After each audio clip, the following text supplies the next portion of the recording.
नमस्कार। बीए द्वितीय वर्ष विषय हमारा हिंदी भाषा शिक्षण प्रवीण था और जिसके अंतर्गत हम कविता शिक्षण के बारे में पढ़ रहे थे।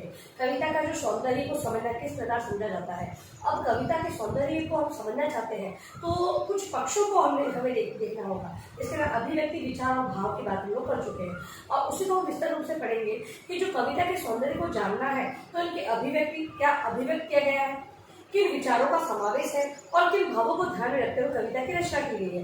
इन तीनों बातों को ध्यान में रखकर ही कविता के सौंदर्य को समझा जा सकता है। ठीक है, तो कविता के सौंदर्य पक्ष में सबसे पहले हम लोग देखेंगे अभिव्यक्ति सौंदर्य। पहला है अभिव्यक्ति सौंदर्य। अभिव्यक्ति सौंदर्य, अभिव्यक्ति सौंदर्य के अंतर्गत अभिव्यक्ति सौंदर्य से अभिप्राय है, अभिव्यक्ति सौंदर्य से अभिप्राय है नाद और ध्वनि, नाद और ध्वनि, नाद और ध्वनि का सौंदर्य, नाद और ध्वनि का सौंदर्य वर्णों और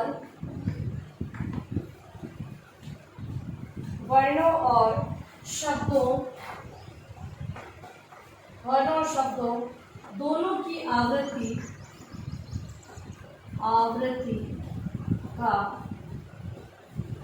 का सौंदर्य, यति गति का सौंदर्य, यति गति का सौंदर्य, विविध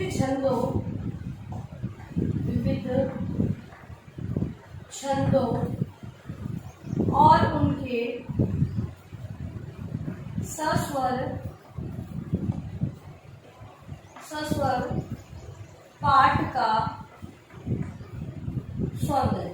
ठीक है, तो अभिव्यक्ति के अंतर्गत तीन चीज, जैसे अभिव्यक्ति सौंदर्य के अंतर्गत ध्वनि का सौंदर्य, वर्णों और शब्दों दोनों की आवृत्ति कितनी बार हुई उसका सौंदर्य, यति गति का सौंदर्य तथा विविध छंदों तथा उनके स्वस्वर पाठ का सौंदर्य को ध्यान में, अभिव्यक्ति के अंतर्गत इन चीजों का ध्यान में रखना आवश्यक होता है। दूसरा है भाव सौंदर्य।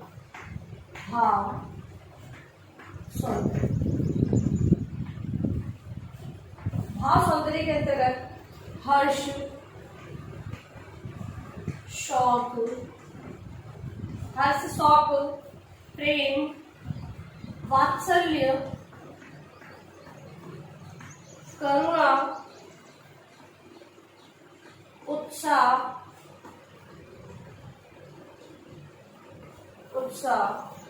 आदि विविध भाव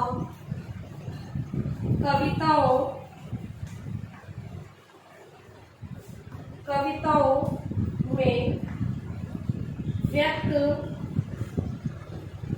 होते हैं। उनके आधार पर कविता के मन स्पर्शी स्थलों की पहचान कर उनका रसास्वादन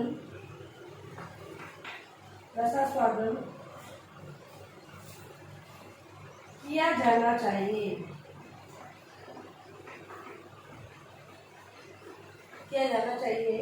इन भावपूर्ण पंक्तियों को बार बार दोहराकर उनका आनंद लिया जाना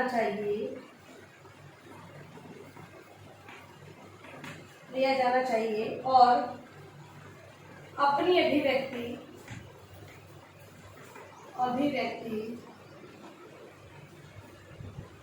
में उनका प्रयोग किया जाना चाहिए।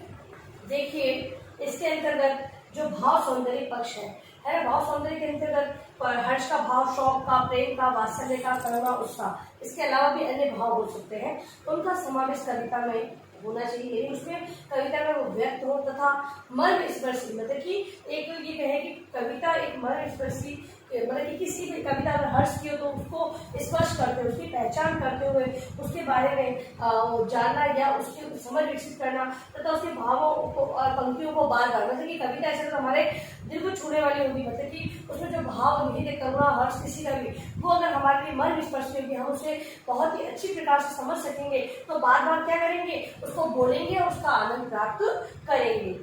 इसके अलावा लास्ट है वो है विचार सौंदर्य। विचार सौंदर्य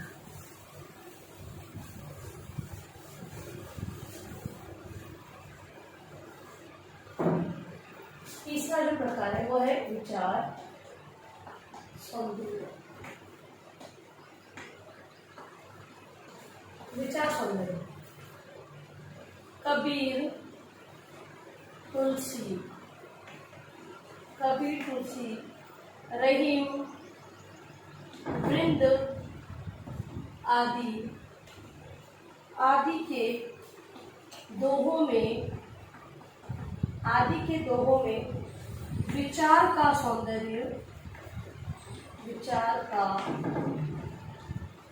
सौंदर्य उल्लेखनीय है। आधुनिक कवियों की कविता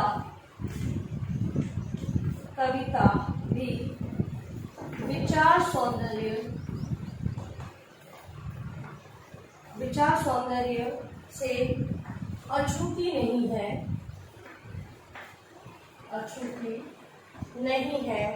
उनमें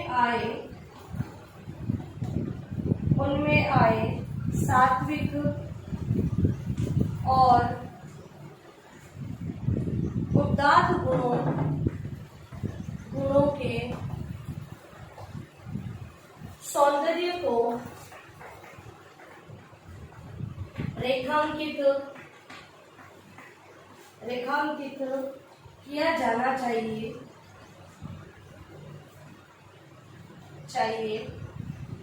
ताकि विचार सौंदर्य का आनंद लिया जा सके।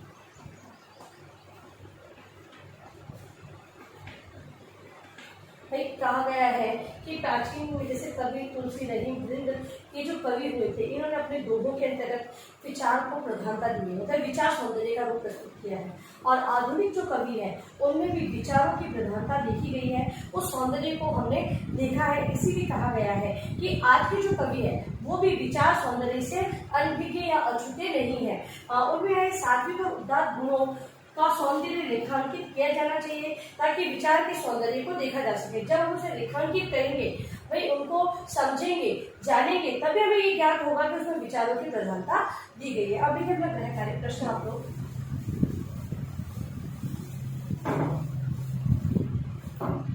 गृह कार्य है आपका आज का, कविता के सौंदर्य